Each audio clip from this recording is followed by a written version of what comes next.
Allah SWT. Sampai hari ini kan kita masih diberikan kesehatan. Kemudian yang kami hormati Bapak Ibu PD dan Bapak Ibu peserta dekan. Baiklah, untuk mempersingkat waktu, kami lanjutkan saja untuk menutup waktunya.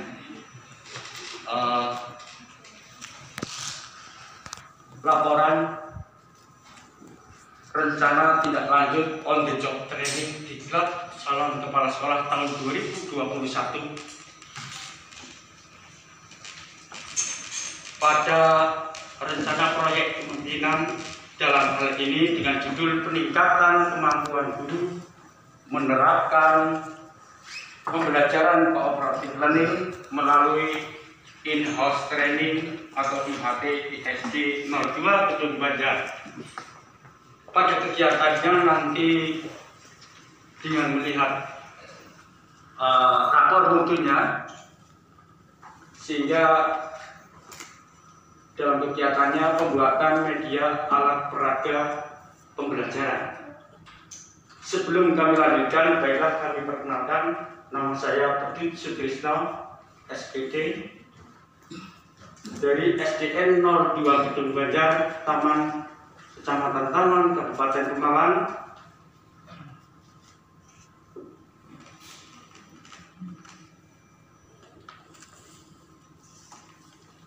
Pada kegiatan rencana proyek kepemimpinan ini, kami mengangkat atau menyusun tujuan yang pertama, meningkatkan kemampuan guru menerapkan pembelajaran cooperative learning melalui in-house training. Yang kedua, meningkatkan kompetensi kepribadian, sosial, kewirausahaan, manajerial, dan supervisi calon kepala sekolah. Yang ketiga, meningkatkan kualitas pembelajaran bagi siswa. Yang keempat, meningkatkan kinerja sekolah yang meliputi standar isi, proses, SKL, dan penilaian. Pada kegiatan itu, rencana proyek kepemimpinan ini dilakukan dengan pada dua sekolah, yaitu sekolah magang dan sekolah magang 1 atau sekolah asal SDN 02 Gedung Banjar, sekolah sendiri, dan sekolah magang SDN 01 Gedung Banjar. Untuk sekolah asal atau sekolah sendiri dengan profil seperti pada gambar, kalau kita bandingkan gambar di situ, itu sekolah asal atau SDN 02 Gedung Banjar itu secara lahan lebih sempit, gedung juga hanya 7 kelas atau 7 ruang, jadi ruang kelas untuk pembelajaran hanya 5. Tapi meskipun kecil, peserta didik jumlah seluruhnya atau karyawannya dengan staf ada 13, PNS-nya 3, WB-nya 10. Tapi alhamdulillah itu bisa terpenuhi dengan jumlah siswa yang mungkin katakanlah lumayan 240-an. Itu sekolah asal. Kemudian pada sekolah magang lahannya lebih luas. Siswanya juga berimbang, tidak beda jauh. Tapi perbedaannya adalah nilai pada akreditasi memang lebih tinggi, lebih baik meskipun nilainya B, sama-sama B, tapi secara nominalnya lebih tinggi. Maka untuk sekolah magang dan peserta didiknya juga lebih banyak PNS-nya daripada, karena di situ mungkin sekolah induk, ya. Itu singkat dari sekolah asal dan sekolah magang. Pada intinya, pada pokoknya di sini bahwa sekolah magang SDN 01 lebih baik, memang lebih baik. Makanya kita belajar dengan SD yang lebih baik untuk meningkatkan SD-nya sendiri. Pada kegiatan itu ada 2 siklus. kegiatan proyek kepemimpinan di sini ada 2 siklus. Yang siklus yang pertama kita persiapan. Persiapan itu dilakukan dengan pertama dengan koordinasi pengawas. Kenapa dengan pengawas? Karena kita sudah di kepala sekolah ya. Kemudian jadikan mentor 1 juga sebagai sumber narasumber dalam kegiatan. Yang kedua, koordinasi dengan warga sekolah di sini. Ini koordinasi dengan pengawas. Ini koordinasi dengan warga sekolah. Ada gambarnya, fotonya, dokumennya. Kemudian kita menyiapkan perlengkapan undangan akan hadir susunan acara. Di situ sekaligus pembentukan panitia UJP-nya dalam melaksanakan kegiatan workshop siklus ini. Setelah itu kemudian ada pelaksanaan. Yang pertama, nomor 4, laporan ketua panitia adanya kegiatan workshop pada UJP. Yang kelima, pembukaan pelaksanaan workshop oleh pengawas atau narasumber. Ini dia penganan ini. Yang kedua, penyajian materi workshop. Materi workshop di sini di dalamnya istilahnya kegiatannya pembuatan media. Dalam pembuatan media saya buat 2 kelas rendah dan kelas tinggi. Kelas rendah dan kelas tinggi. Pembuatan media yang satu itu pembuatan media puspin untuk pembelajaran penjumlahan dan pengurangan bilangan benda untuk kelas rendah.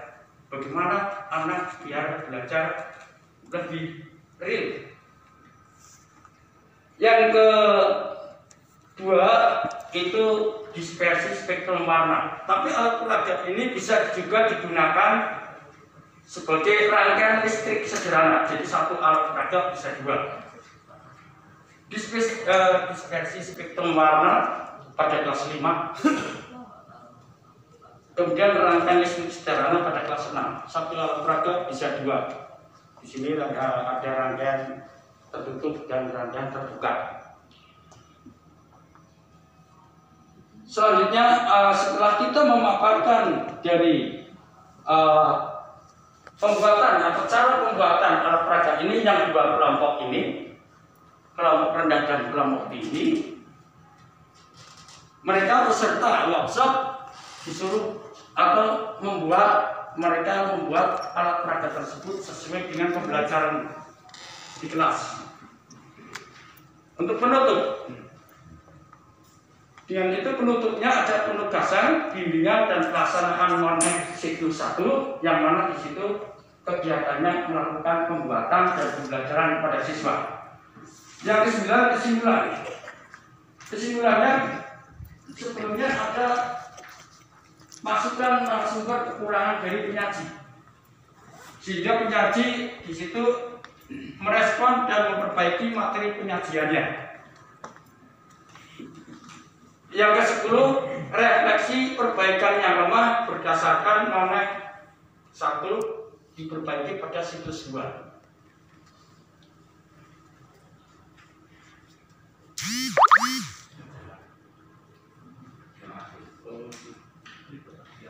Ya.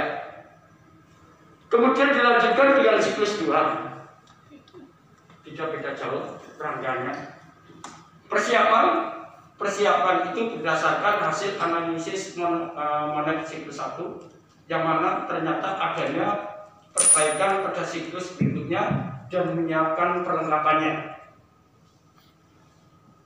Yang kedua, peningkatan komponen yang lemah pada siklus 1 kemudian dilakukan pada siklus 2 yang lemah.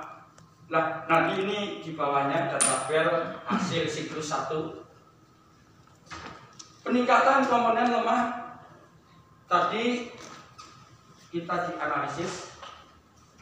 Yang ketiga, koordinasi dengan pengawas atau narasumber dan kepala sekolah SD 01 berbagai sekolah. Ini maksudnya rangkaian yang pertama kita analisis siklus 1. Setelah itu selesai, koordinasi untuk melakukan rangkaian kegiatan RPK-nya pada mentor 2. Hasil dari ini rata-rata B, tapi ada yang A. Tapi setelah ada perbaikan dari individu atau kelompok individu dalam pembelajaran, memang secara intinya ada yang lemah, makanya perlu ada perbaikan pada siklus ini 2.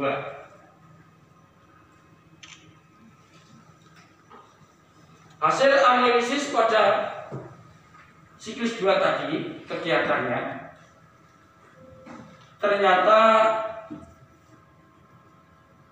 ini siklus 2 tadi ya, siklus 1 hasilnya. Kemudian melakukan pelaksanaan penugasan bimbingan dan pelaksanaan siklus 2, kegiatan rangkaiannya hampir sama tapi diperbaiki. Perbaikinya apa kesalahan di situ atau yang kurang?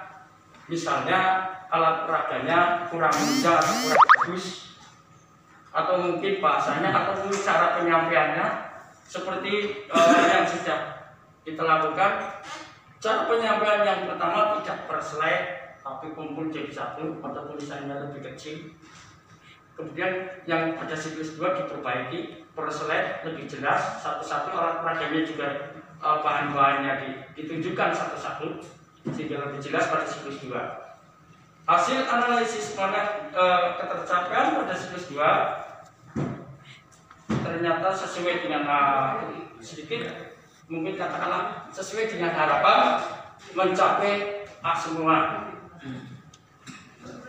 Mencapai semua dengan rata-rata pada siklus 1 82,26. Pada siklus 2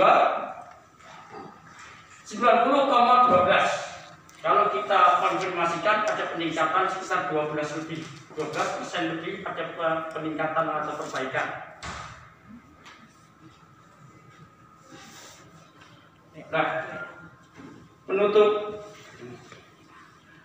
Pada penutup ternyata di sini dalam peningkatan kemampuan guru menerapkan pembelajaran produktif penting yang berkelompok, berlatih kelompok dalam pembuatan alat peraga itu yang pembuatannya tentunya disesuaikan dengan karakteristik siswa sehingga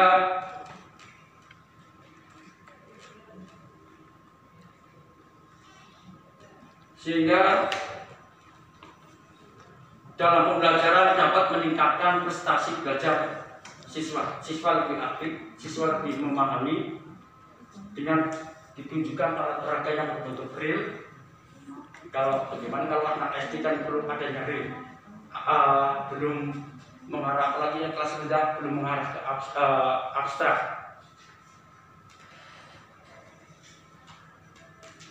Nah, kemudian kami mengharapkan peserta diklat workshop di situ mengharapkan itu bahwa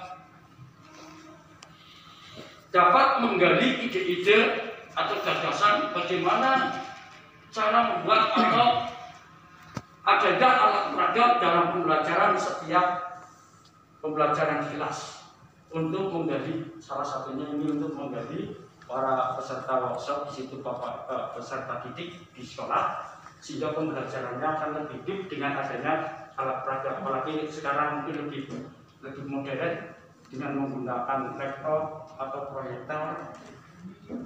Tapi kalau SD mungkin karena dana yang perlu sedikit untuk ini kan, tapi tetap dibuat adanya bagaimana caranya membuat seadanya semurah mungkin, tapi ada sehingga pembelajaran terbentuk dengan sesuai harapan. Kemudian sebagai tindak lanjut pelaksanaan, tindak lanjut itu selanjutnya sebagai tugas sekolah masing-masing guru bahkan saling sharing untuk bagaimana ini membuat dalam pembelajaran terutama pembuatan media ini. Lanjut, serangkaian pelaksanaan kegiatan RPK tersebut di atas yang sudah kita lakukan ternyata untuk meningkatkan kompetensi calon kepala sekolah pada diklat ini, kemudian melakukan adanya aktivitas AKPK tersebut, adanya AKPK. Yang pertama kajian manajerial, yang kedua peningkatan kompetensi. Dengan metode wawancara, observasi, dan dokumentasi. Pelaksanaan kajian manajerial Yang pertama soal asal SN02 dengan persiapan, koordinasi dan sosialisasi dengan pengawas narasumber.